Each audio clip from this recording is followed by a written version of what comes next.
모든 사람들이 다 비관적으로 바라볼 때 남들과 좀 다른 생각, 역발상 전략도 가져보는 것도 좋은 것 같다. 꼭 집을 사야 됩니까? 지금은 트렌드가 바뀌었단 말이에요. 지금 부동산이 하나의 투자 상품화 됐기 때문에 금리나 하나만 가지고 시장을 바라보는 것은 굉장히 큰 오류에 빠질 수 있다 말씀을 드리고요. 종착역으로 본다는 것은 끝까지 가지고 가겠다는 거거든요. 강남을 안 벗어나겠다는 거거든요. 고령자들 사이에서 나타난 두드러진 특징입니다.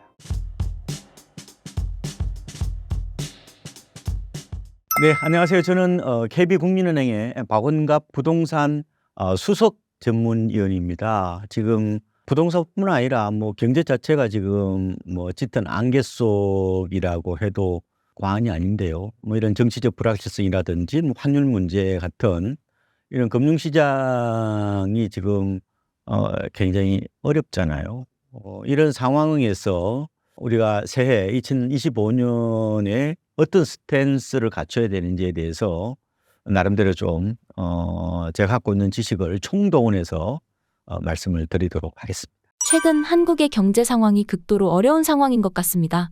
어떻게 보고 계신가요? 2025년 새해 경제 성장률이 1%대로 뚝 떨어질 것으로 예상을 하고 있죠. 올해 경제 성장률을 1.7%에서 1.8%, 심지어 지금 1.5%까지도 내다보는 곳들도 있는 것 같고요. 이런 상황에서 부동산은 그러면은 그 나라 경제 펀더멘탈로부터 자유로운가? 그렇지는 않죠. 부동산은 따로 존재하는 게 아니라 그 나라 경제의 어떤 펀더멘탈을 반영하는 또 다른 거울이라고 보면 되고요. 경제가 흔들리는데 부동산 경기가 좋을 수는 없죠.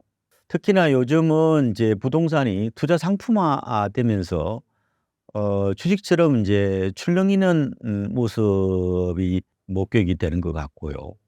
그래서 저는 올해 부동산 시장의 키워드를 변동성 자체가 하나의 뉴 노멀이라고 할 정도로 굉장히 좀 이렇게 출렁거리는 모습이 많이 나타날 것으로 보이고요. 지금 정치적 불확실성이 아마 언제 해소되느냐가 중요한 포인트인데 고려대학교 심리학과 허태근 교수님이 이런 말씀하세요. 한국인의 심리적 특성을 한 6가지로 꼽았는데 그중에 하나가 바로 불확실성 회피라는 거예요. 그러니까 지금 불안하잖아요. 그리고 지금 안개 속이잖아요. 그러니까 지금 수요자들이 지금 눈치만 보고 관망만 하고 있는 상황이다. 이렇게 보시면 될 것 같습니다. 제2의 IMF라고까지 말씀하시는 분들이 있는데요. 그 정도로 힘든 상황인가요? 내수 쪽은 좀 그런 얘기들이 많이 나오는 것 같아요. 이게 삼겹살 하시는 분들은 진짜 IMF 때보다 더 장사가 안 된다. 이런 이제 울상을 짓고 계신 분도 많은 것 같고, 저희도 이제 송년회를 하려다가 취소되는 경우도 있는 것 같고요. 그러다 보니까 피부로 느끼는 그 현장 체감 온도는 꽁꽁 얼어붙었다 이렇게도 볼 수가 있는 것 같고요. 그래서 다만 이제 너무 이제 제2의 IMF 이런 거는 너무 극단적인 얘기인 것 같아요. 아마 잘못되면은 진짜 최악의 경우 아마 글로벌 금융 위기 정도 그 정도는 충분히 내다볼 수 있지 않을까 이렇게 예상을 하고 있고요. 근데 너무 그렇게 또 얘기를 하면은 이게 또 진짜 그렇게 돼요. 그러니까 시장 주체들이 진짜 그렇게 비관적으로 바라보면은 실제로 결과도 비관적으로 나타납니다. 너무 이렇게 공포를 확산시키는 것은 우리나라 경제에 그렇게 좋지는 않다. 다만 우리가 대비를 하는 것은 필요하지만 너무 그렇게 이게 이 감정이 이게 전염될 수도 있거든요. 이게 공포 혹은 두려움이 전염될 수도 있기 때문에 이게 파국으로 가는 것 같은 그런 용어들은 저는 조금 자제했으면 어떨까 그런 생각을 하고 있고요. 저도 이제 조금 어려울 것이다. 요 정도만 보고 나머지는 우리가 대응하는 게 중요하니까 그냥 보수적으로 그냥 바라보는 게 좀 더 낫지 않을까 이렇게 보고 있습니다.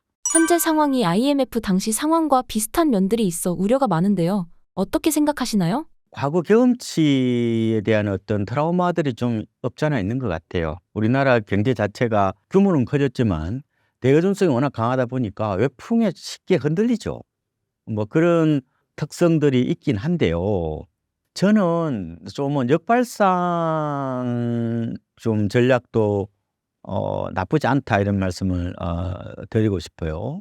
그래서 제가 비관론에만 너무 빠지지 마시고 어떻게 하면 내가 돌파구를 찾을 수 있을까에 대한 어떤 의지 이런 게 저는 중요하다고 봅니다. 그래서 제가 맨 말씀을 좀 드릴 건데 이런 얘기를 합니다.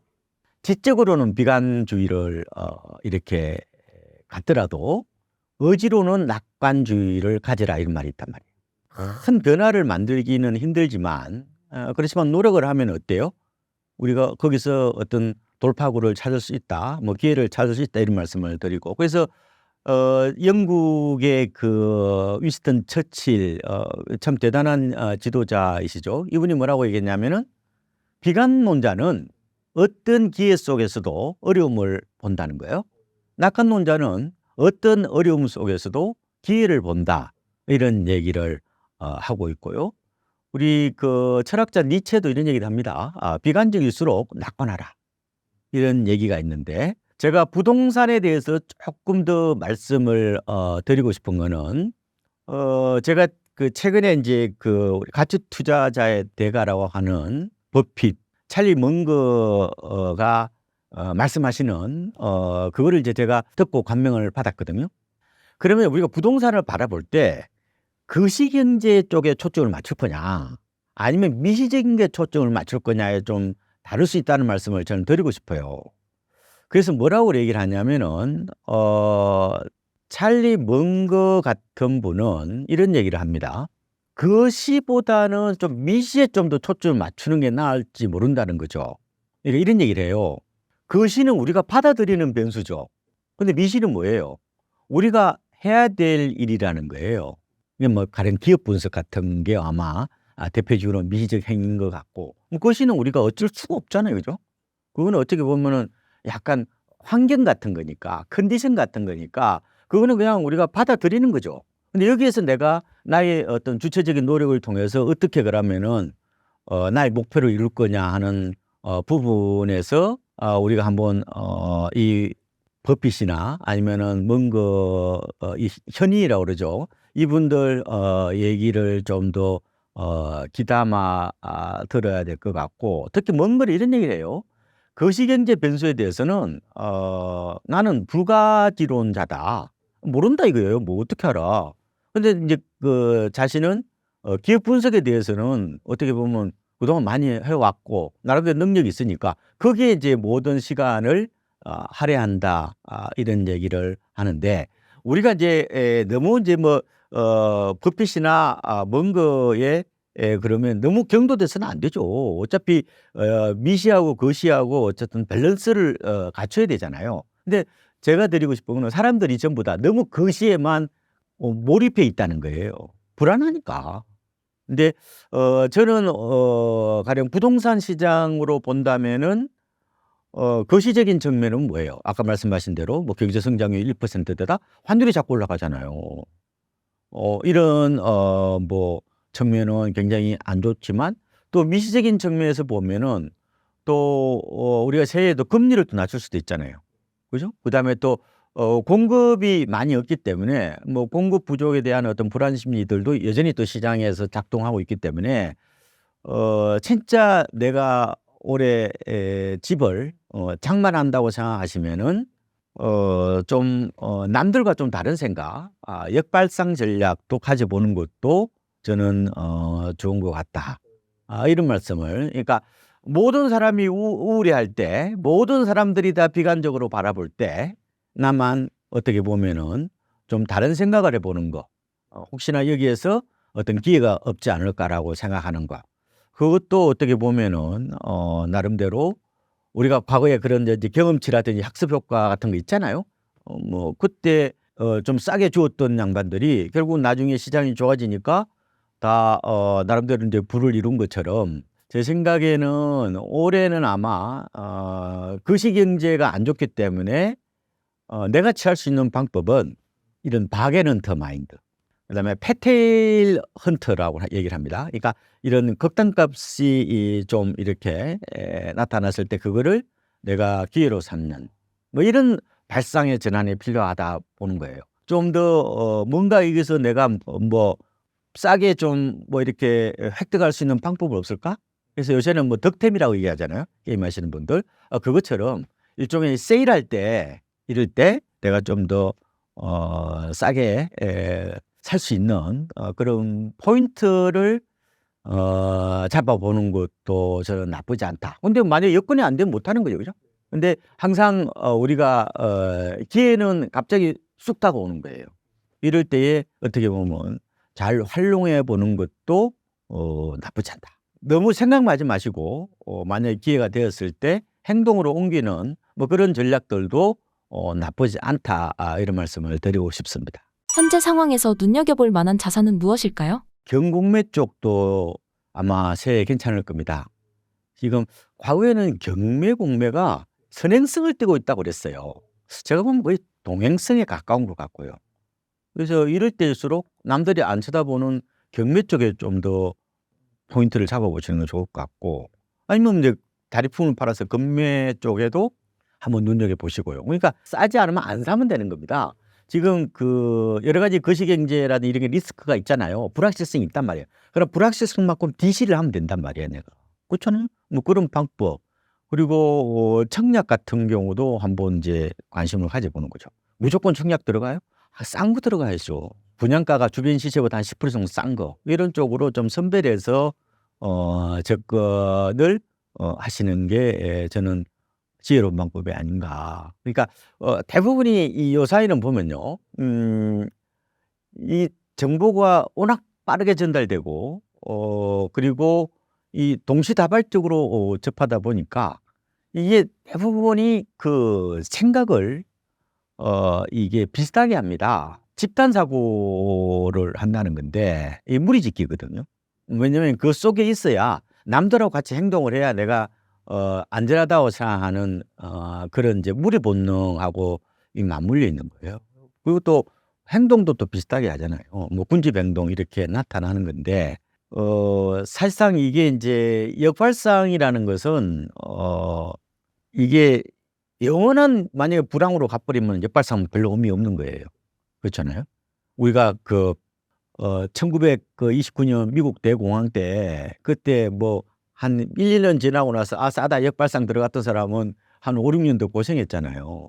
뭐 그런 경우 펀더멘털이 무너져 버리면은 그 역발상이 의미가 없는 거고, 일본도 옛날에 그 뭐 헤이세이 버블 당시에 주택 가격은 보면요 91년 1월이 고점이었거든요.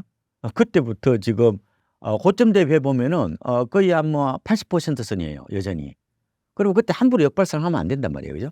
근데 다만 저는 어쨌든 간에 그렇게 될지는 잘 모르지만 아직까지 한국 경제가 그렇게 무참하게 이렇게 막 흘러내리는 그런 극단적인 어떤 그런 공포는 아니지 않느냐, 저는 이렇게 봅니다. 그래서 저는 그래도 우리가 저력이 있기 때문에 이런 상황이라면은 충분히 저는 역발상 전략을 가져가 봐도 나쁘지 않다. 남들이 이 관심 없을 때 나만 좀 이렇게 홀로 벌떡 일어서서 기회를 찾아보는 뭐 그거를 아마 2025년에 한번 우리가 가져가야 될 포인트가 아닌가, 이런 말씀을 좀 꼭 드리고 싶습니다. 2024년 한국 부동산 시장을 어떻게 정리해 볼 수 있을까요? 2024년 부동산 시장, 특히 인제 주택 시장으로 좀 더 한정을 해 보면요. 한 4가지 정도로 짧게 요약을 드릴 수가 있을 것 같습니다. 첫 번째로는 쏠림 현상이 매우 강해졌다는 겁니다. 지난해 보면은 거래가요 5, 6, 7, 8월에 한꺼번에 이루어진 겁니다. 그러니까 부동산 시장이 이게 연속적이지 않고요. 굉장히 불연속적이에요. 그리고 단선적이에요. 그러니까 한꺼번에 확 돼 버리는 거예요. 이게 인제 호모사피엔스 시대의 두드러진 특징이라고 볼 수가 있어요. 실제로 인제 한국은행에서 발표한 주택가격 전망 CSI라고 있어요. 이 소비자 동향 지수거든요. 이게 2024년 12월에 103으로 뚝 떨어졌거든요. 물론 기준치는 100입니다. 100이 넘어서면은 1년 뒤에 집값이 오른다고 보는 소비자들이 많다고 보는 건데 이게 단기간에 너무 뚝 떨어진다는 거예요. 그래서 2024년 9월에 이게 119였습니다. 근데 12월에 3개월 만에 이게 103으로 떨어졌으니까 이게 16포인트 어떻게 보면 하락했다고 볼 수가 있는 거거든요. 아무래도 이제 뭐 정치적 불확실성이라든지 금융시장 불안 이런 것 때문에 소비자들이 이제 움츠려 드는 거죠. 예, 관망하는 이런 모습들이 나타나고 있고 결국은 이게 이제 거래량하고 맞물리는 거예요. 그래서 거래량이 지금 뭐 지난 7월에 뭐 9천 건을 넘어섰다가 이제 연말 4분기 거의 3천 건대로 뚝 떨어졌다 이렇게 보시면 될 것 같습니다. 그러니까 거래량이 줄었다는 것은 소비자들이 심리가 냉각되고 있다 이렇게 보시면 되는데 그것도 갑자기 이렇게 줄어드는. 그래서 부동산 거래나 이런 그 심리적인 측면에서 보면은 연착륙이라는 게 없는 것 같아요. 굉장히 경착륙. 그죠? 갑자기 훅 떨어져 버리니까 이런 모습이 나타났다고 보면 되고요. 2024년 부동산 시장의 두 가지 키워드는 얼죽신입니다. 얼죽신 문화는 기본적으로 MZ 세대가 이제 주택 시장의 핵심 수요층이잖아요. 이들의 어떤 그런 공간에 대한 니즈 이렇게도 볼 수 있을 것 같아요.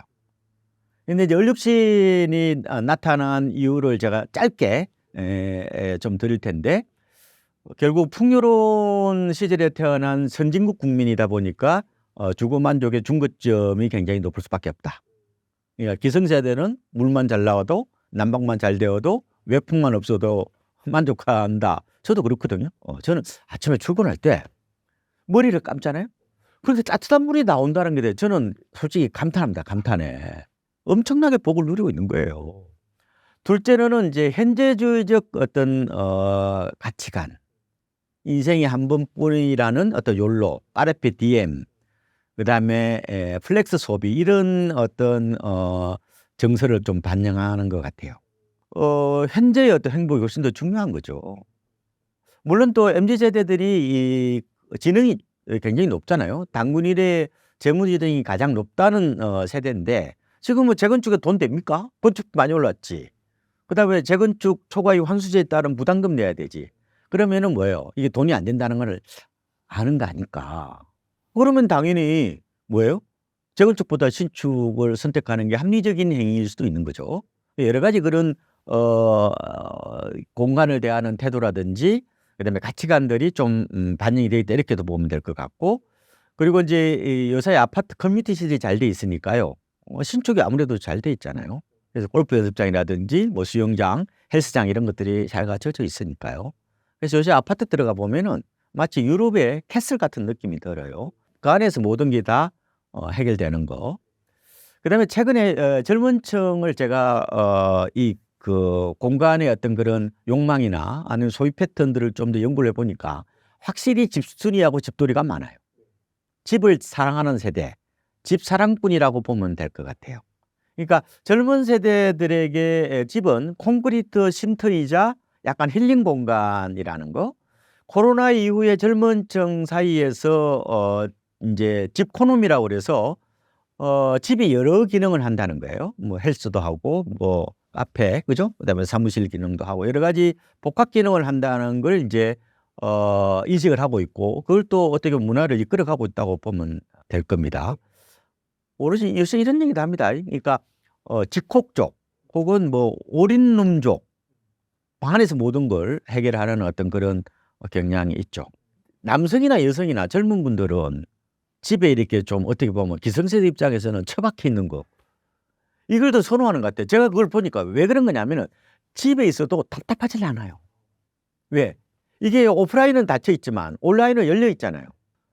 제 아들도 보면은 모처럼 집에 오잖아요. 그러면은 새벽 2-3 시까지 그 게임을 해요.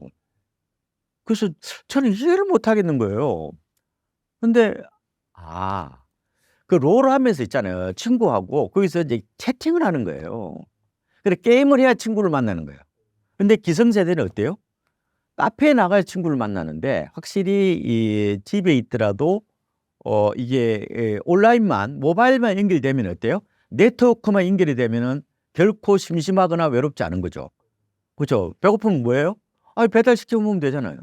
그리고 뭐 패드나 아니면 뭐 스마트폰으로 뭐 넷플릭스 봐도 되고 유튜브 봐도 되고 심심하지가 않은 거지. 그러다 보니까 더 집에 오랫동안 머물러 있으려고 그러고 이러다 보니까 더 신축만 찾는 문화가 지금 어떻게 보면은 주거 문화의 어떤 특성이 아닌가. 이것은 아마 새해에도 저는 계속되지 않을까 이렇게도 지금 보고 있는 겁니다. 그리고 이제 세 번째로 물어본다면은 바로 상급지 갈아타기 현상이 두드러졌다. 이제 갭 투자를 안 하고 내가 살 집 쪽으로 옮겨 타는 모습들이 많이 나타났죠. 지난해 1월부터 9월까지 서울에서 아파트 값이 가장 많이 오른 곳이 성동구입니다. 그다음에 서초구인데 9.6% 올랐거든요. 뭐 서초구야 뭐 토지거래 허가구역으로 묶여 있는 곳이 거의 없으니까 아마 반사 이득을 좀 본 것 같고 성동구는 어때요? 옥수동하고 금호동에 신축들이 좀 많죠. 아니면 준신축이나. 그럼 맞벌이 후보가 딱 살기 좋아요. 왜? 광화문이나 강남 접근성이 어떤 좋다. 뭐 이런 것들이 좀 반영이 된 거죠. 그러니까 외곽 지역은 집값이 안 오르고 오히려 이런 도심 근접하거나 아니면은 이런 좀 가격이 비싼 곳 쪽에 집값이 좀 많이 오르는. 주로 이제 이렇게 보시면 돼요. 우리가 4, 5년 전만 하더라도 주택시장의 핵심 수요층이 20, 30대였는데 지금은 3, 40대라고 보시면 돼. 특히 40대들이 시장을 이끌고 있다. 40대는 뭐예요? 이제 초등학교 들어갈 거잖아요. 근데 갭 투자예요? 갭 투자하기에는 녹록지가 않죠. 서울에 지금 아파트 기준으로 보면은 매매 가격 대비 전세 가격 비율이 54%밖에 안 돼요. 무슨 갭 투자를 해 지금. 그지? 그러니까 지금은 아예 그냥 내가 살 집을 하나 사라는 어떤 그런 경향. 당연히 옮겨 타기를 하는 거죠. 좋은 곳으로. 그게 있고. 그다음에 세 번째로는 아파트 압축 거래 혹은 아파트 쏠림 거래가 유난히 심했다는 거예요. 실제로 지금 2024년 1월부터 8월까지 지방 5대 광역시에서 전체 주택 가운데 아파트가 거래된 비중이 86.2%입니다. 아파트만 거래됩니다. 이건 아마 새해에도 마찬가지일 겁니다. 왜 그럴 것 같아요? MZ세대가 세상의 주역이잖아요. 주택시장의 주역인데 당연히 아파트에 대한 선호가 더 강한 거죠. 아파트와 부동산을 동일시하는 세대. 그렇죠? 아파트 아니면 결혼 안 하겠다는 세대. 시골에 읍면 가도 농가주택 살거나 단독주택 살지 않고 아파트 사는 세대. 이 세대가 시장을 움직이는 주축이기 때문에 아파트만 집중적으로 거래되는 현상들이 지난해에 두드러지게 나타났는데 올해도 아마 계속될 겁니다. 그리고 또 하나 보아야 될 거는 지역 양극화, 지역 차별화. 저는 이걸 지역 분화 현상이라고 말씀을 드리는데 같은 동네 맞아? 이런 얘기가 나올 정도죠. 광역시나 도 같은 이를 광역권이라고 그러는데 비슷한 흐름이 나타나는 게 아니라 지역별로 완전히 따로 움직이는 거예요. 그래서 평균 수치만 보면은 이제 착시 현상이 나타나고 그래서 평균의 함정에 빠지면 안 된다. 이렇게도 볼 수 있는데 지난해 1월부터 9월까지 보면요. 경기도가 아파트 실거래가 기준으로 한 3.3% 올랐습니다. 그런데요. 지역별로 뜯어보면은 엄청나게 온도차가 심해요. 안성이요. 4.7% 떨어졌고 평택이 3.8% 하락했습니다. 아무래도 반도체 쪽에 조금은 뭐 이상 신호들이 좀 나타나고 있고 또 미분양이 좀 늘어나고 있는 그런 측면도 있는 것 같고요. 그런데 같은 경기도인데 과천은 10% 올랐어요. 그리고 재밌는 것은 용인 같은 경우 보면요. 같은 시잖아요. 수지구가 3.3% 오르고 기흥구는 1% 올랐는데 처인구는 0.8% 떨어졌어요. 이거 어떻게 보면 이해가 안 되잖아요. 그래서 주택시장을 행정무역으로 볼 게 아니라 생활권적으로 봐야 되는 게 아닌가 이런 얘기가 이제 나오는 거죠.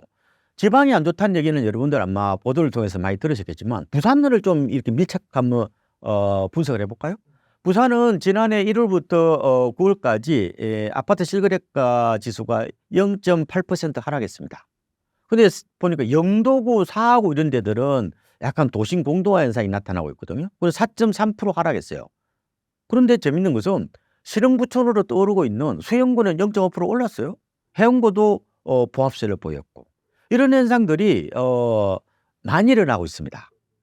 그래서 뭐 서울도 지금 워낙 이게 양극화가 좀 심한데 기울기는 다 우상향입니다. 그죠? 그런데 지역별로 굉장히 차이가 크죠.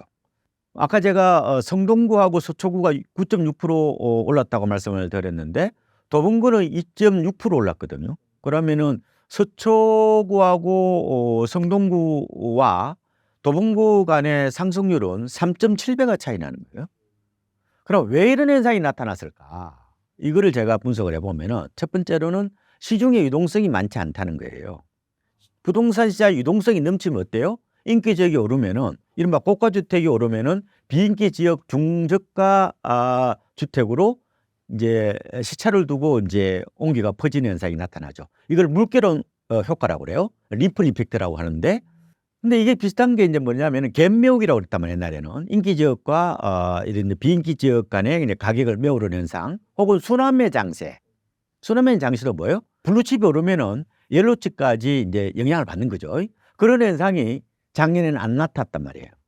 그래서 지금 한국은행에 따르면은 2024년 9월 현재 광의통화라고 해서 시중에 풀린 총 통화량이 M2거든요. 이게 1년 전보다 5.9% 늘어났어요. 근데 10월 들어가면 한 6.5%로 늘어납니다.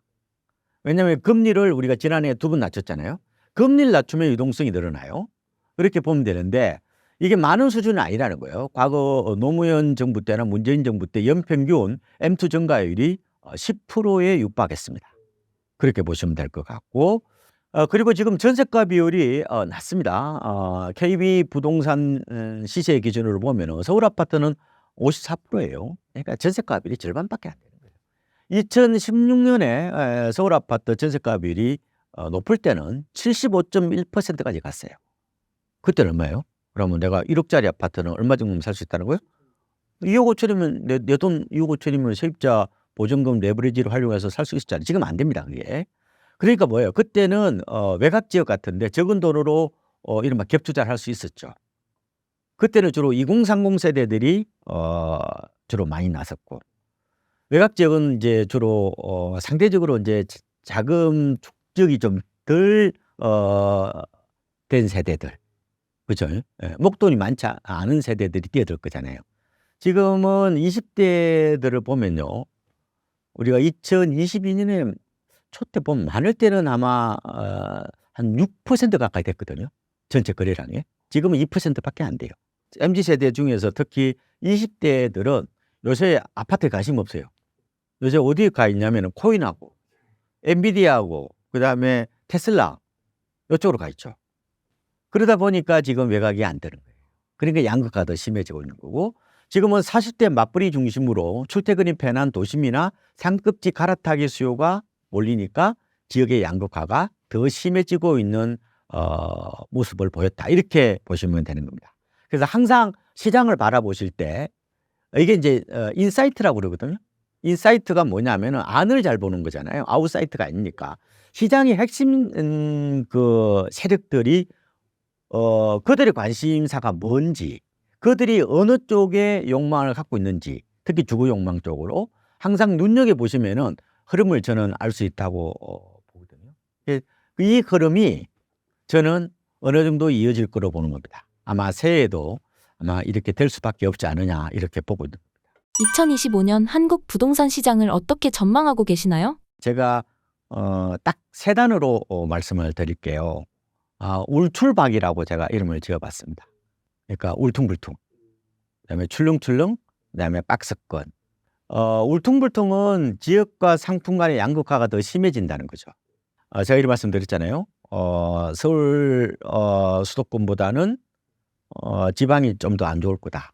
그다음에 아파트만 집중적으로 거래된다.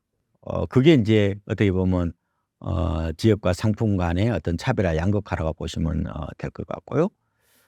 출렁출렁은 뭐냐면은 지금 정치적 불확실성도 있죠. 또 하나 보셔야 될 게 대출 규제거든요. 스트레스 DSR 3단계가 이제 새해 7월부터 도입이 되잖아요. 그리고 또 한쪽에는 금리를 인하한단 말이에요. 그래서 아마도 제 생각에는 새해 부동산 시장에 아마 트라이앵글 변수가 정치적 불확실성, 그다음에 대출 규제, 금리 인하로 거로 보셔야 되고 뭐 정치적 불확실성을 좀 빼버리면은 아마 대출 규제와 금리 인하 간의 시소 게임이 이제 벌어질 거다. 그리고 어때요? 출렁출렁거린다는 게 무슨 말이에요? 그러면은 금리 인하를 하면 어때요? 시장이 조금 옮기기를 좀 돌겠죠, 그죠? 그래야 좀 늘어날 수도 있고 가격도 일부 좀 오를 수도 있는데 어때요? 대출 규제를 하면 어때요? 다시 또 이렇게 움츠러드는. 그래서 그런 출렁출렁하는 모습이 나타날 거로 보이고 그다음에 마지막으로는 박스권인데요. 저는 큰 폭의 하락도 힘들고 급상승도 힘들다고 보는 겁니다. 왜냐하면은 아까 시소 게임이라고 말씀드렸잖아요. 그러면은 새해의 상승 요인이 뭐냐? 이 공급 부족 불안 심리에다가 금리 인하란 말이에요. 근데 공급 부족 불안 심리는 침체기 때는 대체적으로 잠재해 있습니다. 이게 화랑기 때나 혹은 회복기로 접어들면 한꺼번에 반영이 돼요. 그런 모습이 있는데 지금 서울 기준으로 바라보면은 고점이 2021년 10월이거든요. 이때 대비해서 90% 정도 회복했습니다. 우리가 2023년 1월부터 2024년 지금 10월까지 보면요. 가장 최근 통계인데 저점 대비 19% 올랐어요. 많이 올랐단 말이에요. 그게 지금 막 또 달리기는 힘들어요. 그렇게 보시면 될 것 같고 지방도 안 좋긴 한데 지방은 오히려 대출 규제보다 금리 인하 효과가 좀 큽니다. 집값이 싸니까. 여러 논문을 보면 나와요. 그래서 지방도 안 좋긴 한데 막 그렇게 막 곤두박질 치기보다는 그냥 바닥을 다지는 뭐 그런 양상이 되지 않을까 이렇게 이제 예상을 해보고 있는 겁니다. 현재 시장 상황에서 어떤 것들을 준비하면 좋을까요? 시야를 좀 더 넓혀보면요. 거인의 어깨 위에 좀 올라가 보면은 부동산 중에서 꼭 집을 사야 됩니까? 그거에 대해서 한 번 더 되짚어 볼 필요가 있어요. 그러니까 지금은 트렌드가 바뀌었단 말이에요. 자, 지금 큰 트렌드는 뭐냐면은 바로 로컬에서 글로벌로 가는 거고, 그다음에 부동산에서 금융으로 가는 거고, 대면에서 비대면으로 가는 방향입니다. 부동산이 대표적으로 로컬 자산이면서 대면 자산이죠. 그러면은 내가 집을 왜 사냐는 거예요. 집을 산다면은 재테크라는 생각을 하지 마시고 내가 그냥 순전히 나의 홈을 장만한다고 생각하시면은 그거는 시기를 따질 필요가 없어요.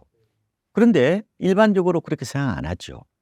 대부분이 아마 자산 증식 목적이 좀 더 강할 겁니다. 제가 홈과 하우스의 균형을 맞추라고 했지만 대부분 분들이 아마 하우스를 적어도 7, 80% 정도 끌고 갈 겁니다. 그러면은 결국 수익률 문제잖아요. 자, 그러면 부동산은 결국 그 나라 경제 펀더멘탈을 반영하는 거예요. 1%밖에 성장하지 못하잖아요. 그리고 이미 많이 올랐어.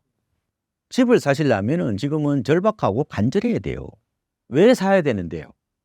옛날에는 내 집 마련이라는 것은 삶의 통과의례였어요. 필수 과정이었어요. 옛날에는 뭐예요? 연애를 하고 결혼을 하고 그렇죠? 아기를 놓고 집을 장만하는 게 그렇죠? 누구나 다 거쳐야 되는 일종의 보편적인 삶의 어떻게 보면 계단 같은 거였잖아요. 지금은 뭐 결혼도 안 하고 뭐 애도 안 놓는 시대 아니에요. 물론 그렇게 하는 것보다 이왕이면 내 집 있으면 좋죠. 그래서 삶의 만족도라든지 이런 게 다르지만 만약에 수익률적인 측면에서 보면은 좀 달리 생각해 보시라니까요. 최근에 그 OECD에서 발행한 보고서를 보니까 미국의 ICT 정보기술 산업의 연평균 성장률이 9.5%예요. 당연히 그러니까 젊은 세대들이 엔비디아로 몰려가고 양자 컴퓨터로 가고 그렇게 하는 이유가 있는 거죠. 토마스 피케티가 쓴 21세기 자본이라는 책을 보면은 글로벌의 연평균 주식 수익률이 7에서 8%고 부동산은 3에서 4%밖에 안 돼요. 그래서 제가 말씀드리고 싶은 거는 진짜 내가 집을 산다 그러면은 싸게 사지 않는 이상은 차라리 금융시장 쪽으로 가는 게 더 나을 수도 있겠다는 생각이 들어요, 저는. 우리가 4, 5년 전만 하더라도 영끌 비투, 비테크 뭐 있잖아요. 영끌 매수 이런 게 유행어였죠. 요새는 그렇게 하는 분도 계시지만 약간 우회 전략을 펴시는 분들도 많은 것 같아요. 옛날에는 보세요. 내가 만약에 서울 아파트가 12억이면은 대출을 한 5억씩 내는 거야. 그래가지고 뭐예요? 빛이 좀 쪼들리죠. 그래도 어쨌든 내가 허리띠를 졸라매 가지고 꼬박꼬박 갚아 나가면서 어느 순간 뭐예요? 빚이 다 갚여져 있으면은 내가 인제 부자가 되는, 이걸 이제 콘크리트 뭐 강제 저축 행위라고도 하거든요. 뭐 그렇게 해서 내 집도 장만하고 돈도 벌고 하는 게 하나의 일반화된 어떤 그런 툴이었단 말이에요. 근데 요즘은 그렇지 않아요, 요새는. 요새는 30 대들 보면은 자금 조달 계획서 같은 거 보면은 전체 주택 매입 금액의 17%가 주식하고 채권이에요. 지금은 그러니까 과거는 좀 방식이 달라진 것 같아요. 옛날에는 하나만 강요하는 시대였다면은 지금은 뭐예요? 자기의 능력껏 여러 방법을 통해서 부를 어느 정도 이룬 다음에 내 집 마련을 하더라도 그거는 저는 나쁘진 않다고 보는 거예요. 나한테 좀 맞는 방식을 해 보시는 것도 저는 좋을 것 같다. 나는 주식이 안 맞아. 보니까 막 폭락 올 때 막 멘붕이 와. 막 그렇게 막 스트레스 때문에 일도 못 하겠어. 이런 분들은 저는 뭐 만약에 집을 산다 그러면은 대출 내서 그냥 이렇게 차곡차곡 갚아서 내 집을 완성시키는 것도 좋은 것 같고, 그렇지 않고 나는 내가 해 보니까 나 주식을 잘하는 것 같아. 나 코인을 잘하는 것 같아. 이렇게 하는 분들은 굳이 2025 년에 집을 살 필요가 있습니까? 돈을 더 불려 가지고 나중에 집을 사도 관계없지요. 그래서 저는 가장 중요한 게 내 자신을 알라는 거예요. 그렇죠? 소크라테스 그렇게 얘기하셨잖아요. 나의 능력은 어디에 있어요? 나의 경쟁력은 어디에 있습니까? 이게 더 중요한 거예요. 그래서 제가 지금 주의해야 될 리스크는 하나의 방법은 없다는 거예요. 그러니까 결국은 뭐예요? 내가 부산이든 서울이든 뭐예요? 가는 방법은 여러 가지 있잖아요. 옛날에는 다 뭐예요? 뭐 고속버스 타고 갔지만 이제는 KTX 타고 비행기도 타고 심지어 자전거 타고 가는 사람도 있고 오토바이 타는 사람도 있고 심지어 시내버스 타고 뭐 서울에서 부산까지 가는 사람도 있더만요. 네, 걸어서 가는 사람도 봤어요. 다양한 방법이 있기 때문에 가장 중요한 게 내가 잘하는 게 뭐냐. 좀 더 솔직해지라는 거예요. 왜? 결국은 내 집 마련이 겉으로 보면은 뭐 사는 곳이다. 실제로 아마 이 사람들이 굉장히 이중적이죠. 자기 자신한테 거짓말을 하는 거예요. 이 자본주의 세계에서 결국 돈이 어떻게 보면 주인이 되는 이 자본주의 세계에서 집을 장만한다는 것, 특히 대도시에서 집을 장만한다는 것은 대부분이 뭐예요? 자본 이득에 대한 기대예요. 이렇게 얘기합니다. 당신이 만약에 집을 언제 사고 팔면 좋아요? 특히 집을 언제 사요라고 묻는다는 것은 집을 재테크로 보는 거예요. 그러니까 원래 자본주의는 모든 것을 가치를 전도시켜 버리는 거거든요. 그러니까 원래 집은 원래 홈이었는데 이 자본주의가 들어오면서 결국 하우스로 바꿔버린 거 아니에요. 지금 모든 것을 다 투자 대상화하고 있는 거 아닙니까? 지금 심지어 뭐예요? 뭐 초각 투자 그래 가지고 미술품도 뭐 요새 뭐 다 투자 상품화 돼 버린 거고, 심지어 뭐 저작권 이런 것까지 다 어떻게 보면은 본말의 가치가 전도돼 버리는 이런 세상인데, 물론 제가 너무 그쪽으로 출발하는 건 아니고 우리가 자본의 노예가 될 필요가 없죠. 우리가 자본의 노예가 되라는 뜻은 아니고, 근데 어느 정도 이 흐름을 좀 받아들이는 게 필요한 것 같다.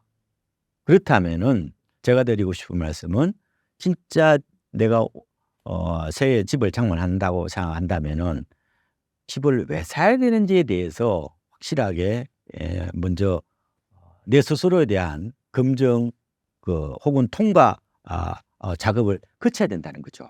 만약에 집은 반드시 지금 안 사고 나중에 돈을 더 불려 가지고 그때 가서 사도 돼요. 다만 이거는 주식은 기본적으로 변동성이 굉장히 강한단 말이에요. 이 잘못하면은 이 공중으로 다 날아가 버리는 이 종이 자산 같은 거란 말이에요. 이게 페이퍼 애셋 같은 거예요. 잘 하셔야 돼요, 그거는. 내 스타일을 보고 아까 그래서 내 경쟁력을 보고 판단하시라는 말씀을 드린 거잖아요. 이런 거 똑같은 거예요. 부동산은 바이 자산인데 주식은 종이 자산이란 말이에요. 근데 이런 거예요. 우리가 굉장히 바람이 막 부는 날 A4 용지가 이제 종이 자산이잖아요. 그죠? 이걸 갖다 묶지도 않고, 그죠? 이걸 그대로 들고 가다 보면 어떻게 돼요? 이거 완전히 하늘에 다 공중분해 돼 버리는 거죠.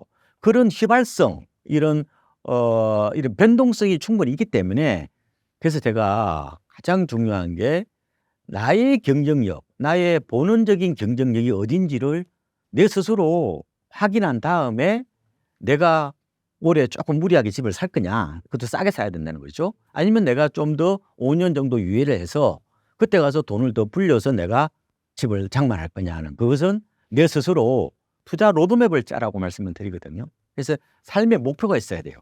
그래야 내가 흔들리지 않거든요.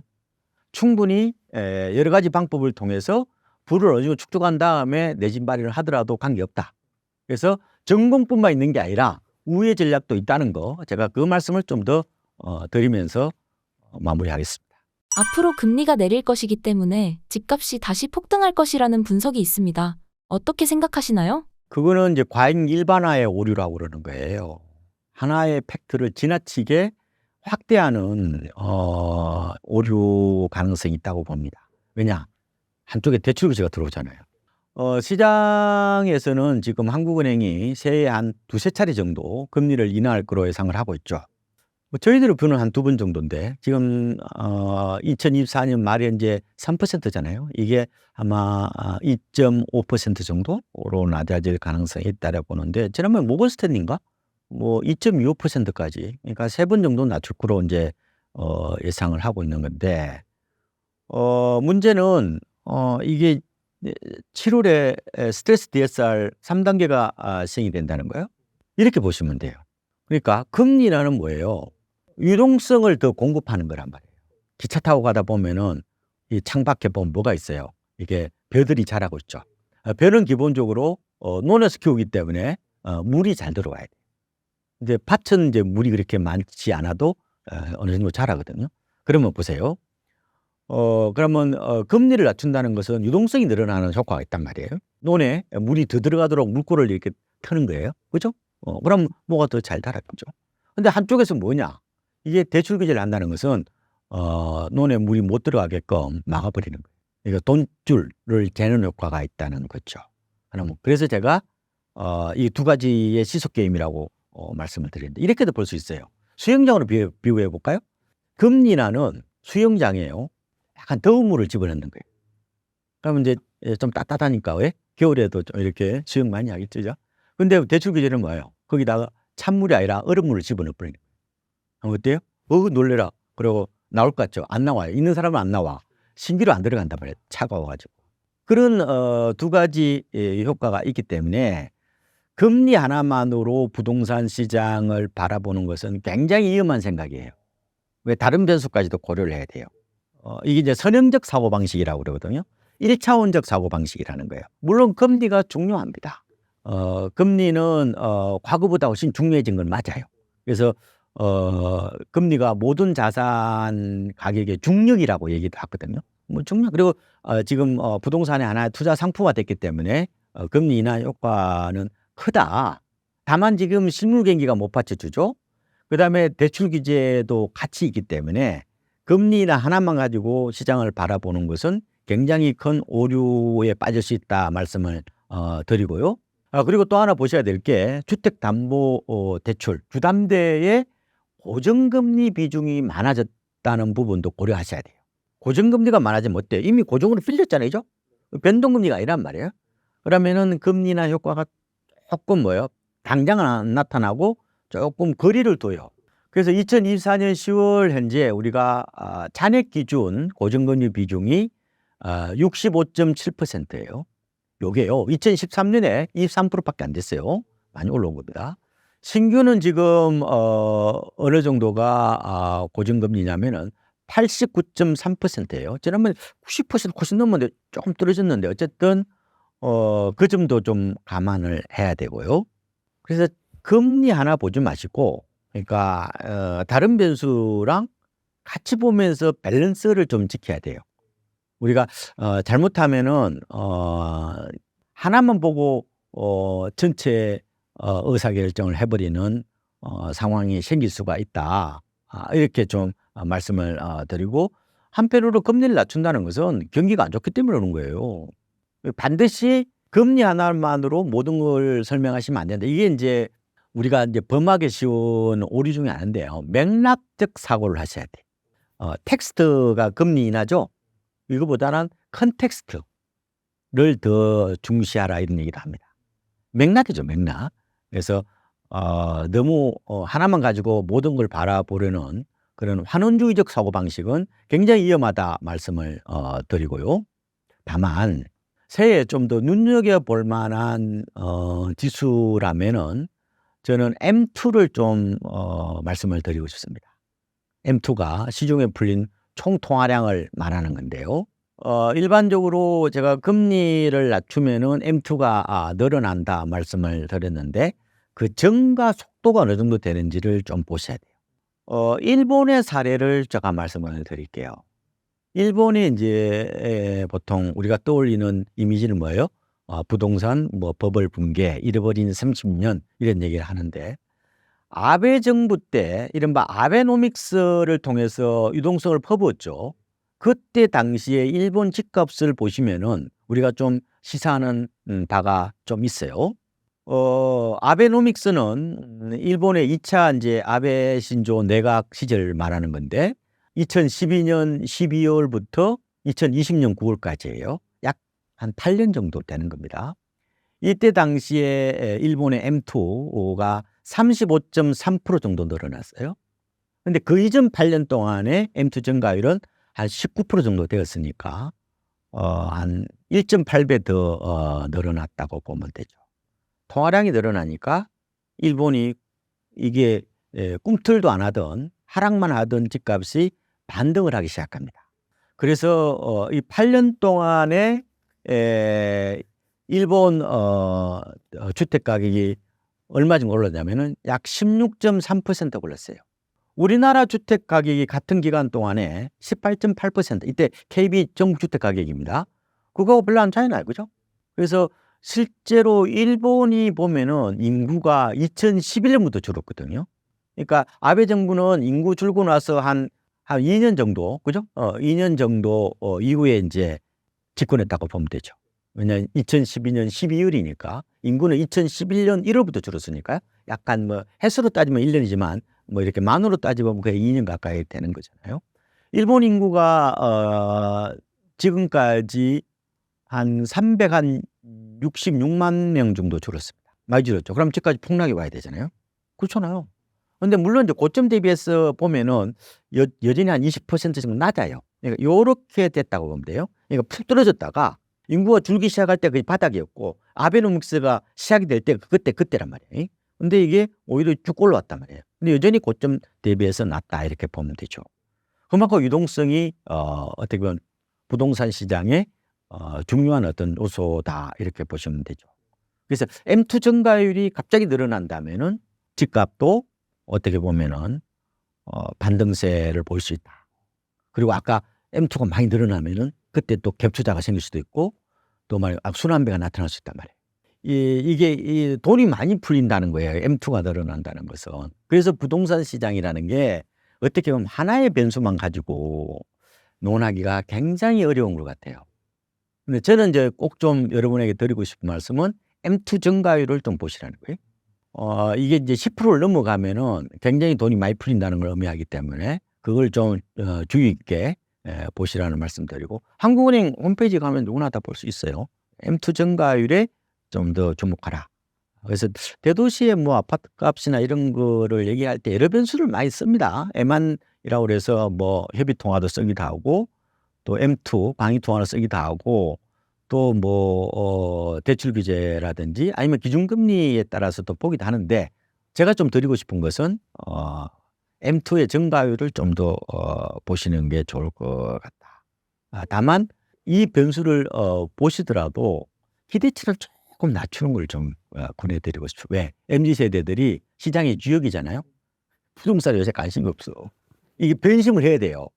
지금은 더 자극적이고 좀 황홀한 뭐 어떻게 보면은 이런 이제 약간 성취감? 이게 지금 코인하고 어떻게 보면은 요새 뭐 양자 컴퓨터 뭐 이런 거 있잖아요. 그다음에 뭐 반도체 뭐 이런 쪽으로 뭐 AI 쪽으로 이쪽으로 다 많이 가버려 가지고 옛날 2000 아마 16년 2021년 요때 때처럼 과연 MZ 세대들이 이 아파트 시장으로 몰려올 거냐? 저는 아마 새해에는 당장은 아마 쉽지 않을 것 같아요. M2가 늘어나는 걸 굉장히 이제 좀 주목해 보셔야 되지만 그렇게 MZ 세대들이 아파트 해봐야 뭐 많이 안 오르니까 아마 그렇게까지 하나의 뭐 옛날처럼 필수 코스처럼 그렇게 보지도 않을 것 같고 요새 대학가 가보면 말이야. 대학가 요새요 서클 같은데 갭 투자 서클은 없어요 요새. 별로 활동 안 한다고 하더라고. 전부 다 어디로 갔어요? 전 미국 쪽 쪽으로 갔다니까 지금. 그런 트렌드도 우리가 크게 좀 패러다임 같은 느낌이 있어요. 그것도 좀 감안해 보시는 것도 좋을 것 같습니다. 앞으로 공급이 줄어들어 집값이 올라갈 것이라는 예상에 대해선 어떻게 생각하시나요? 이 공급 부족 불안 심리죠. 요거 때문에 안 빠지는 거예요. 덜 빠지는 거라고. 근데 이제 공급 부족 불안 심리는 제가 보면은 시장이 침체기 때는 잠복해 있습니다. 그리고 이 화랑기나 회복기 초입에 한꺼번에 반영돼 버려요. 우리가 지난해 3월부터 거래가 꿈틀거리기 시작했고 7월에 가서 거의 9,000건 넘었잖아요. 서울 아파트 거래 건수가. 이거는 뭐냐면은 공급 부족 불안 심리가 폭발한 겁니다. 근데 어쨌든 간에 부동산 114를 보면은 2025년 전국 아파트 입주 물량이 한 26만 4천 가구 정도가 되는데 이게 전년보다 10만 가구 줄어요. 이게 언제까지 이어지냐? 이게 2028년가도 입주가 별로 없어요. 공급 감응, 공급 절벽인데 근데 그거는 모든 시점에 반영되는 게 아니라고요. 만약에 거시 경제가 안 좋잖아요. 그다음에 이게 환율이 높죠. 이렇게 돼버리면은 그거는 반영이 안 될 수가 있습니다.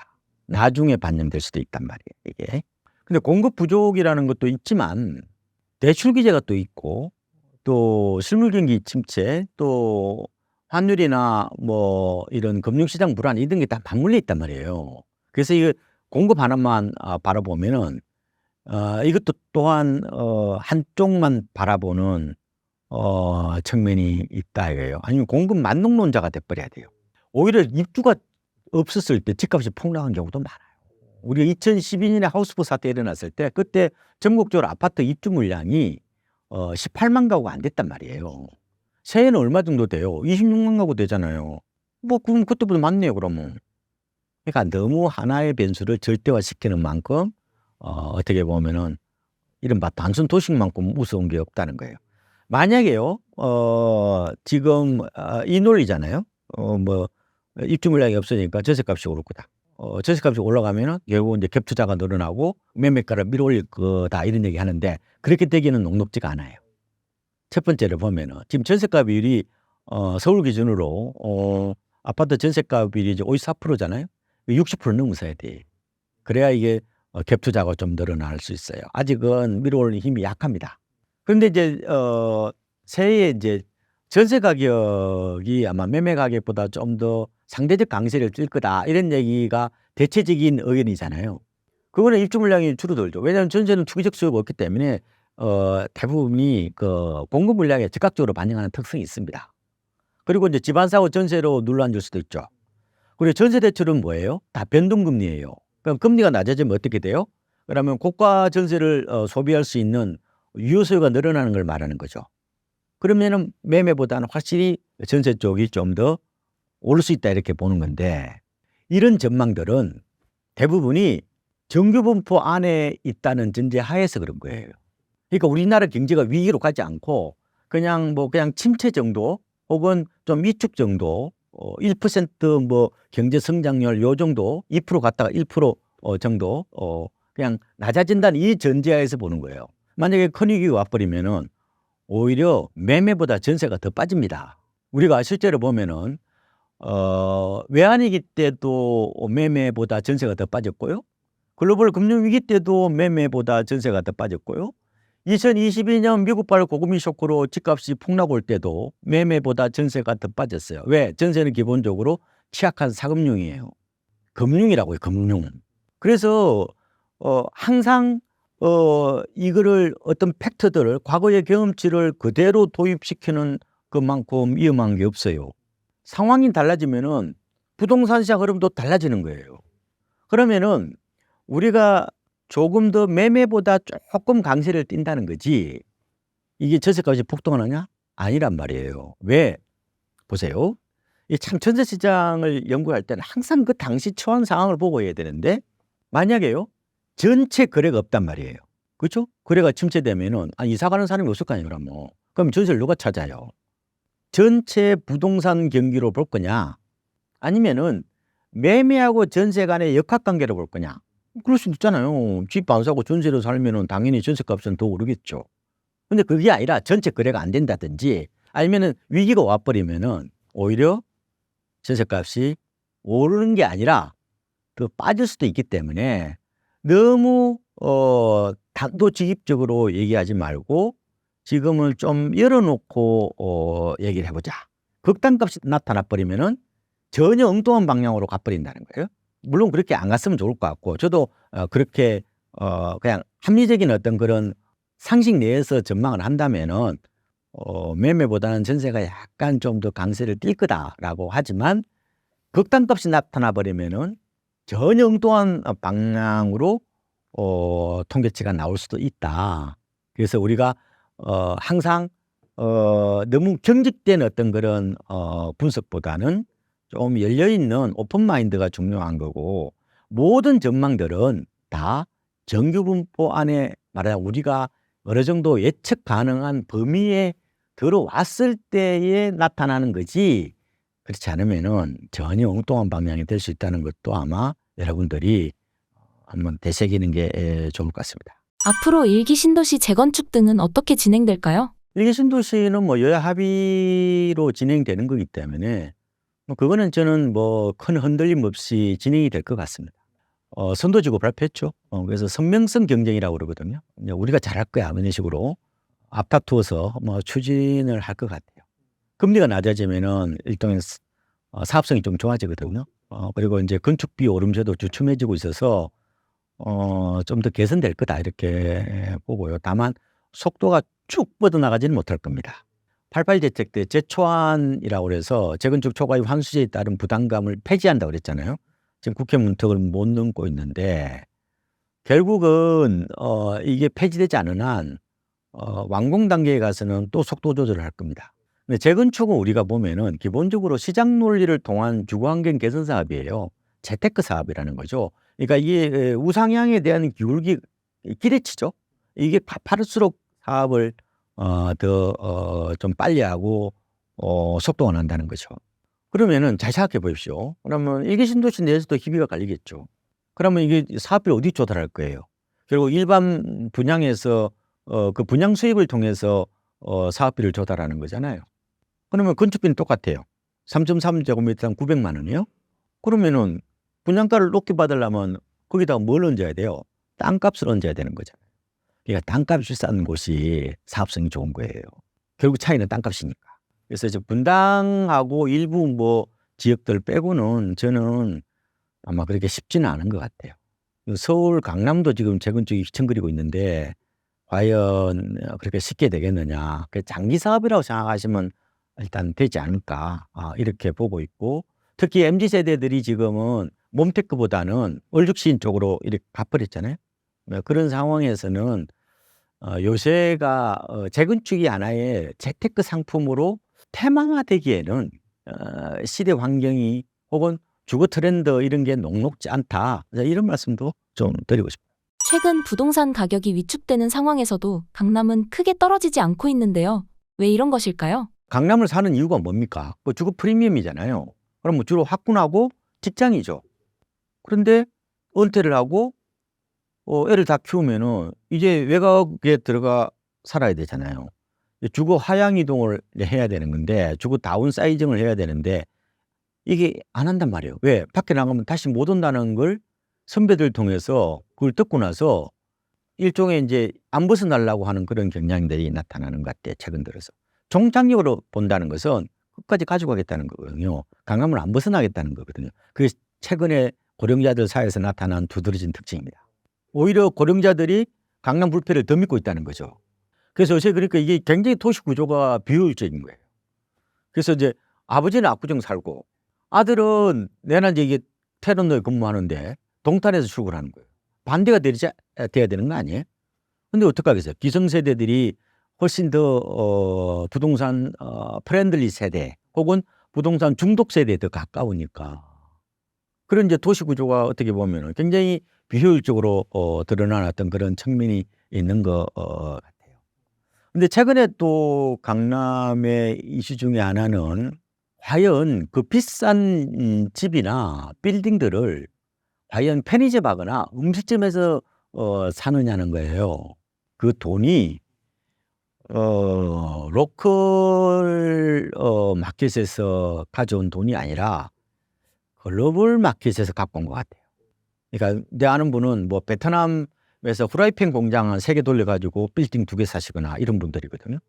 또 하나는 요새 뭐 엔비디아 혹은 뭐 테슬라 혹은 비트코인 팔아가지고 이제 강남 아파트나 빌딩을 사는 분들이 많지는 않지만 일부 생기고 있단 말이에요. 자, 그러면은 소득의 원천이 있잖아요. 구입 자금의 원천이 로컬이 아니라 글로벌이라면은 이 골치 아픈 거예요, 이게.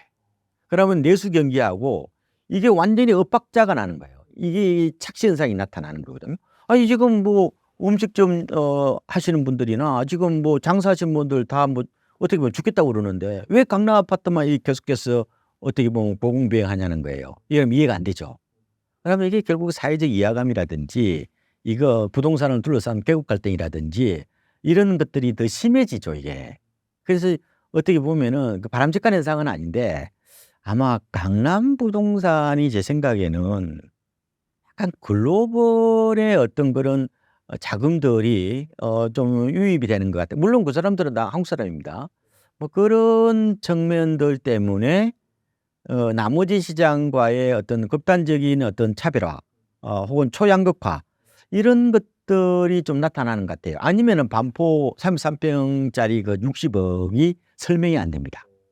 근데 문제는 그걸 그러면은 우리는 다 미쳤다고 그러잖아요, 그거. 미친 거죠. 그거 뭐 금발 하나도 그 정도는 안 비쌀 텐데. 근데 우리가 이제 받아들이기 어려운데 참 어려워 이게. 어디까지 그 시장 가격을 인정할 거냐. 그죠? 그럼 60억 산 사람은 바보예요, 그러면? 나보다 또 가진 게 많은 사람이잖아요.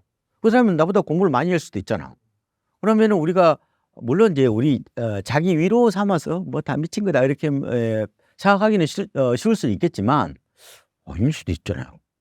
저는 이런 생각도 들어. 아니 그 사람은 시장은 나보다 똑똑할 수도 있잖아요. 그래서 이게 시장 가격이 어느 정도 받아들일 건지에 대한 것은 상당분이 가치관의 문제예요. 이게 감정적인 문제거든요. 제 감정이 용서를 안 하잖아요, 그게. 어떻게 보면은.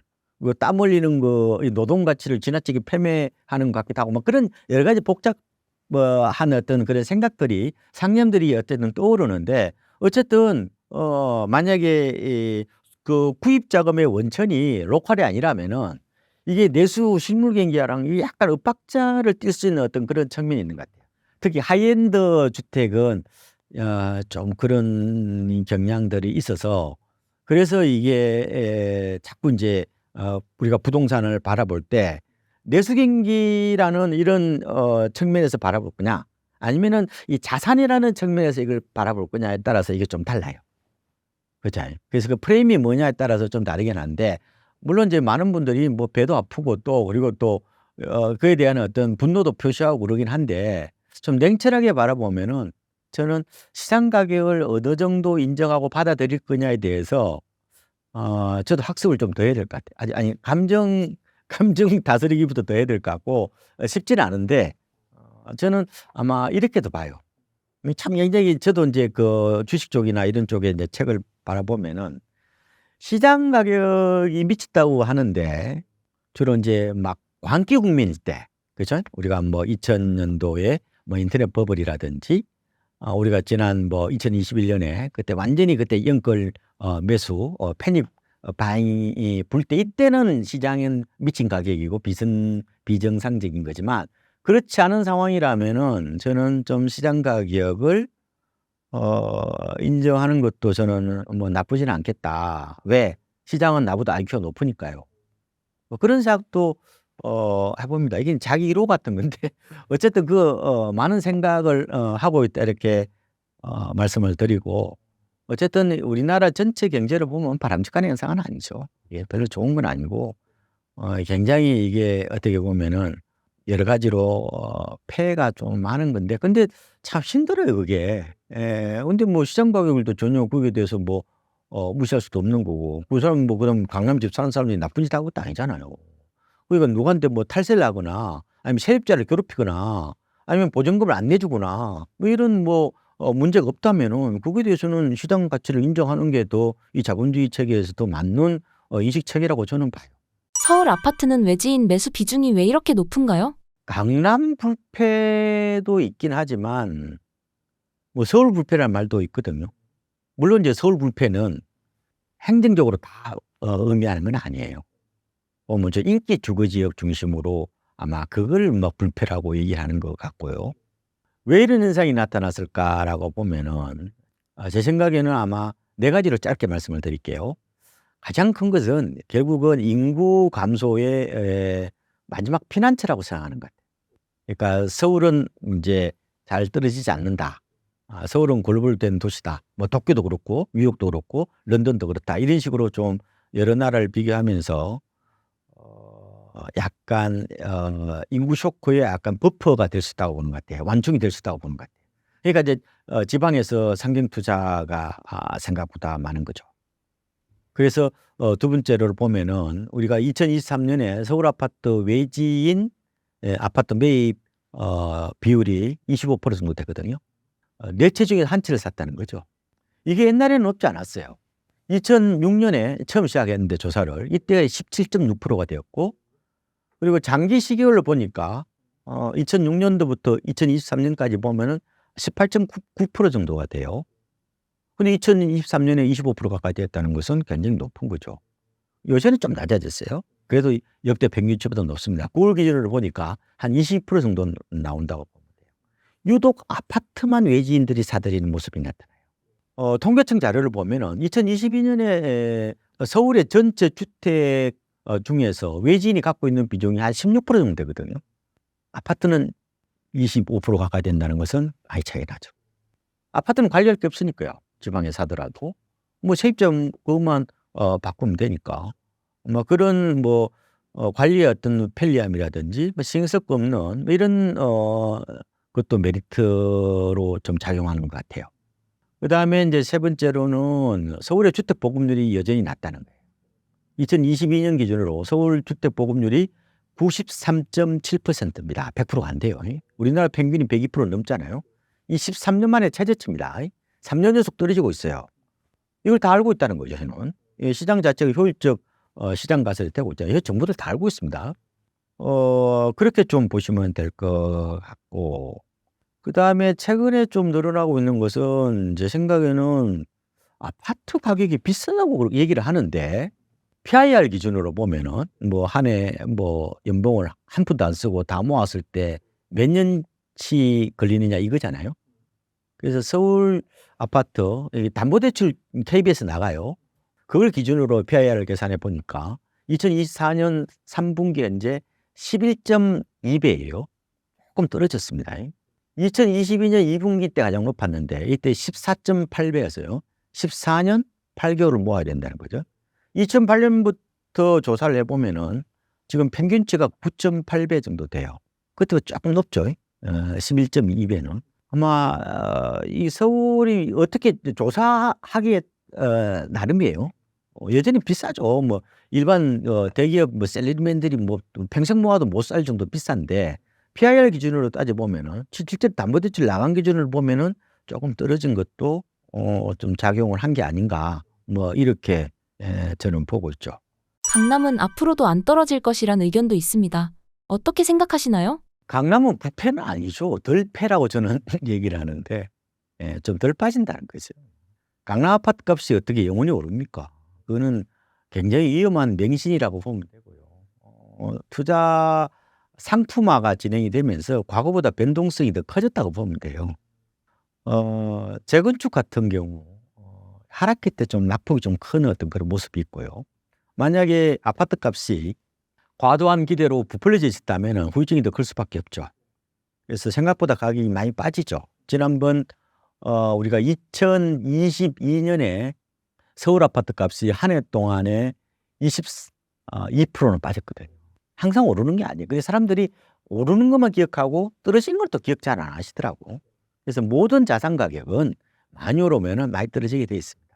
변동성 쇼크라고 그래서 상고 곡심이라고 얘기하죠. 산이 높으면 골이 깊다는 거예요. 그래서 강남 아파트도 위기가 오면 다 빠지죠. 오히려 진짜 큰 위기가 오면은 차별화가 아니라 하향 평준화 현상이 나타납니다. IMF 때요, 하향 평준화 현상이 나타났어요. 주거 프리미엄을 인정하지 않는다는 거예요. 근데 물론 이제 회복기 때는 좀 더 빨리 움직이죠. 그런 측면에서 보면은 강남은 불패보다는 덜패에 더 가깝다. 좀 실패할 가능성이 좀 낮다. 다른 지역보다 좀 손해볼 가능성이 낮다. 이렇게 보시면 될 것 같아요. 서울의 집값이 하락한다면 어디까지 빠질 수 있을까요? 일반적으로는 다른 지역보다는 조금 변동성이 좀 어떻게 보면은 약해요. 좀 덜 떨어진단 말이에요. 그런데 부풀려지니까 더 폭락이 와버려야 돼요. 2022년에 미국발 고금리 쇼크가 터지면서 서울 아파트 값이 실거래가 기준으로 한 해 26% 빠졌어요. 주식도 아니고 22%까지 빠집니까? 외부 쇼크가 닥치면 흘러내립니다. 그래서 아파트가 과거의 어떤 그런 일반 부동산으로 보시면 안 될 것 같아요. 약간 중금융 상품, 유사 금융 상품식으로 보시는 게 맞을 것 같아요. 이게 표준화돼 있다 보니까 훨씬 더 이게 그 안정된 게 아니라 불안정성을 좀 내포하고 있는 뭐 그런 말하자면 변동성이 강한 어떤 그런 상품이라는 것은 어느 정도 좀 받아들여야 될 것 같아요. 그래서 만약에 뭐 서울의 아파트를 사면은 그 지방이나 수도권에 비해서 상대적 어떤 그런 뭐 가치제 이렇게 볼 수는 있는데 그게 절대적이지는 않죠. 우상향에 대한 어떤 그런 맹목적인 어떤 믿음 이런 거는 진짜 위험한 거죠. 그 마치 이런 거예요. 저는 그래서 집을 사시더라도 한 채 정도만 사시라고 말씀드리는 게 서울에 집 2채 갖고 있으면 불안해서 못 살아요. 마치 그 바람 부는 날 계곡에서 외줄 타기하고 같은 거예요. 왜 한 채는 뭐예요? 대부분이 그 전세 끼고 있을 거 아니에요. 세입자가 갑자기 나간다면 어떡해요? 나는 그러면 세입자하고의 관계를 봤을 때 나는 채무자잖아요. 언제든지 그러면 채무를 어떻게 보면 반환할 준비가 돼 있어야 되는데 뭐 다른 세입자를 끌어들이다가 채무를 갚겠다는 것은 그걸 어떻게 보면 빚 돌려막기 하고 같은 거죠. 그래서 저는 아파트가 일반 토지나 건물하고는 좀 다른 것 같아요. 우리가 토지를 보면 그래도 든든하잖아요, 그죠? 그리고 빌딩 봐도 뭐 든든하고. 근데 아파트는 이게 기본적으로 이게 약간은 더 자산화, 금융 상품화가 진행이 됐기 때문에 외풍에 취약한 모습이 나타난단 말이에요. 그래서 저는 집을 사시더라도 뭐 어차피 내가 처음 살 때는 대출을 좀 많이 낼 수밖에 없을 거예요, 그죠? 그런데 내더라도 50% 이내, 집값이 50% 이내 내고 장기적으로 한 30% 이내로 안정적으로 갖고 가셔야 돼. 우리나라는 기본적으로 굉장히 외풍에 의해서 쉽게 흔들리는 그런 경제 구조를 갖고 있기 때문에 아파트도 어떻게 보면 같은 거거든요. 더 심하니까 이 어지럼증이나 이런 물미를 어떻게 보면 안 겪으려면은 좀 안전벨트를 좀 평소에 좀 단단히 매고 여러 채를 벌리지 말고 그냥 저는 좋은 거 한 채 뭐 이 정도 사는 거는 뭐 저는 관계없다고 보기 때문에 그리고 이제 비중을 좀 줄이셔야지. 그래서 요번에 보니까 KB 부자 보고서 보셨죠? 그거 보면은 부자들이에요. 그 부동산 비중이 전체 자산의 55% 밖에 안 됩니다. 제가 가장 이상적인 행태를 부동산하고 금융의 비중을 5대 5로 가져가라고 그러거든요. 쉽지 않습니다. 그 5대 5로 가져가는데. 근데 진짜 내가 그래도 여윳돈 내가 금융 자산을 못 모은다 하더라도 제가 마지노선을 저는 7대 3으로 말씀을 드려요. 부동산의 7, 금융이 3 정도. 요 정도는 가져가셔야 돼.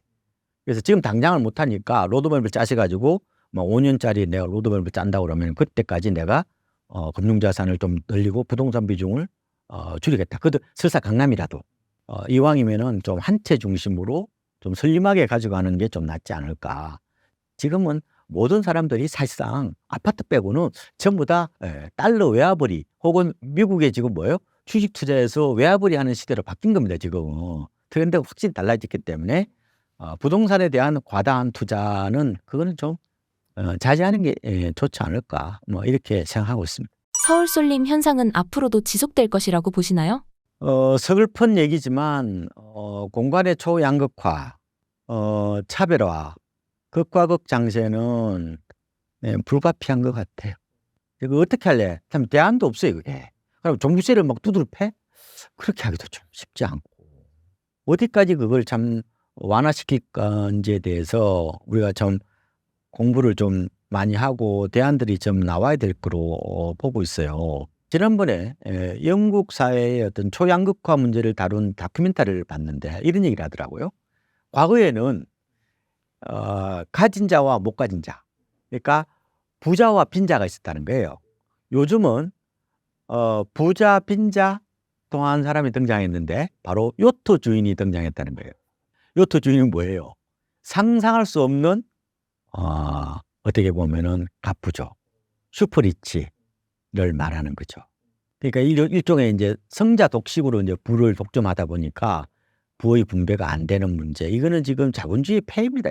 전 세계적으로 어떻게 보면은 다 해당되는 건데. 그래서 어떤 사람은 이런 얘기하잖아요. 21세기는 인류 역사상 가장 불평등한 시대가 될 거다. 이런 얘기를 하는데 우리나라도 참 그렇게 되는 것 같아서 참 안타까운데요. 그래서 이제 두드러진 점이 바로 부의 초양극과 이제 초격차 같은 거거든요. 이게 이제 사회의 버팀목이었던 중산층이 사라지면서 중간지대가 없어지는 거거든요. 요걸 뭐라 그러냐? 모래시계 현상이라고 그럽니다. 모래가 있잖아요. 자, 모래시계 한번 잘 보세요. 가운데 있어요? 가운데는 뾰족 이렇게 쪼까르잖아요. 그죠? 어디가 다 있어요? 위하고 아래에 다 있는 거죠. 가운데는 뻥 뚫린 모양새라고 보시면 되는데 양극단의 이제 단면인데 이런 게 이제 국가뿐만 아니라 산업과 지역에서도 나타나는 건데 부동산도 당연히 그로부터 자유롭지를 못하죠. 그런데 저는 뭐 세제 가지고 있는 자들에게 뭐 좀 가혹하게 한다든지 해서는 그건 오래는 못 가더라고요. 가장 잘 먹히는 것은 인센티브입니다. 원래 벌칙으로 오래 못 가요. 그래서 어떻게 할 거냐? 저는 이렇게 생각해 봤거든요. 결국 지방을 살려야 된다. 우리 국가의 그런 대계를 본다면은 지방 분산이 돼야 되고 결국 지방에 좋은 대학과 그다음에 좋은 병원, 그리고 일자리 그런 게 충분히 들어선다면은 굳이 서울로 올라오지 않고 지방에서도 충분히 인간적인 생활을 누릴 수가 있겠다. 결국은 일자리예요, 일자리. 그래서 우리가 이제 공간의 재배치라든지 이런 것들이 일부 우리가 참여정부 못했잖아요.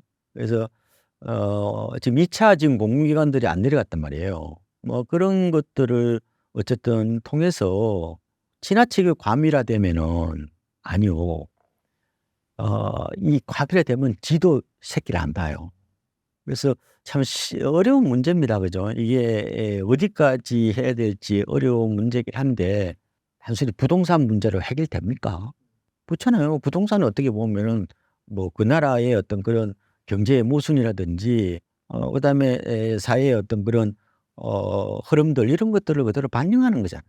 저도 단순하게 부동산 전문가 요거로만 워낙 제가 언론에 자꾸 나오니까 저는 그런 사람이 아닌데 너무 뭐 부동산은 우리 삶이나 우리 국가 경제에 굉장히 중요한 요소이긴 하지만 이렇게까지 특정 지역만 계속해서 오르고 하는데 참 이거를 그냥 뭐 시장 논리로 그냥 봐버릴 건지 아니면은 어떤 다른 대안이 있는지 이런 부분에 대해서는 저는 어쨌든 어느 정도까지 뭐 용인하는 것은 맞는 거죠, 자본주의 세계는. 그런데 보다 더 구조적인 문제를 조금 더 접어든다면은 서울로 이게 올라오는 이건 어느 정도 멈추려면은 결국은 지방의 일자리와 좋은 대학, 좋은 병원들을 많이 세워서 미국은 실제로 그렇잖아요. 우리나라만 이런 현상이 나타나는데 뭐 그런 부분들을 좀 더 우리가 범정부 차원에서